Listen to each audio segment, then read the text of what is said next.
Iran, political prisoner murdered by regime affiliates. Political prisoner Alireza Shir-Mohammad-Ali was stabbed to death by two inmates in the notorious Greater Tehran Prison on Monday, June 10th. 21-year-old Alireza was arrested in Tehran in July 2018. He had been sentenced to 8 years in prison for insulting Khomeini and Khamenei and for anti-regime propaganda. Political prisoners Alireza and Barzan Mohammadi were on hunger strike from March 14th to April 16th, demanding that they be separated from the dangerous prisoners' ward. They also protested the dire living and health conditions in the prison. According to an informed source, Alireza was viciously stabbed at least 40 times.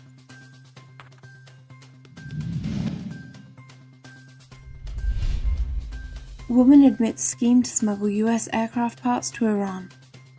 A New Jersey woman has pleaded guilty to participating in a scheme to illegally smuggle aircraft parts to Iran. Joyce Ellie Backhouse faces up to 5 years in prison after pleading guilty on Tuesday to helping smuggle more than $2 million in components. An alleged co-conspirator, Iranian resident Peyman Amiri Larijani, faces conspiracy and money laundering charges.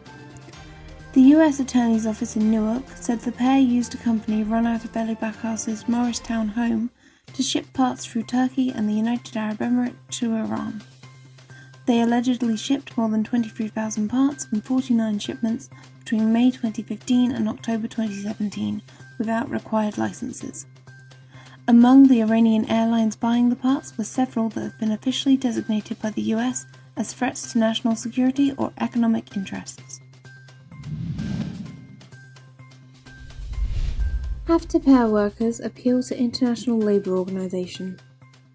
A group of Have-to-Pair sugar factory employees have sent an official complaint to the United Nations International Labour Organization about Iran's ongoing crackdown against labour rights protesters. They have asked the ILO to investigate and condemn the regime for its failure to allow independent labour unions and its heavy-handed response to peaceful demonstrations.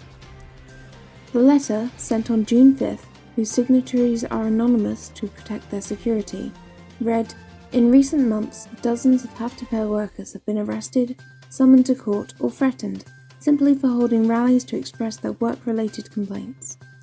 The letter also highlighted the arrest and mistreatment of journalists targeted for reporting about the protests. Iranian prisoner not hospitalized despite deteriorating health. Evin prison authorities have been preventing the transfer of Sanaz Al-Ayari to a hospital despite her deteriorating health conditions. Sanaz, a member of the editorial board of a magazine called GAM, has been held in detention since 5 months ago.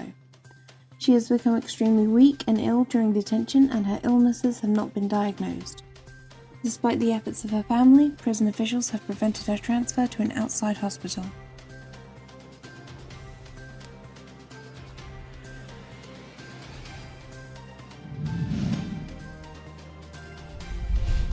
Ex-prisoner says he was subjected to torture in Iran. Lebanese IT expert Nizar Zakar, who arrived in Beirut on Tuesday after being detained in Iran since 2015, told Al Arabiya that he was subjected to all sorts of torture from the Iranians when he was first arrested. Zakar also said it was the Revolutionary Guards that interrogated him. US says Iran in breach of nuclear deal. The United States said on Tuesday that the Iranian regime's work with advanced centrifuges is in breach of the 2015 nuclear deal.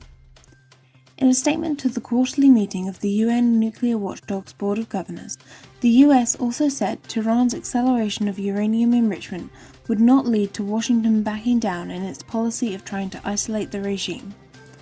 US Ambassador Jackie Wolcott said, "Attempting to generate negotiating leverage 1 kilogram of uranium at a time will not bring sanctions relief."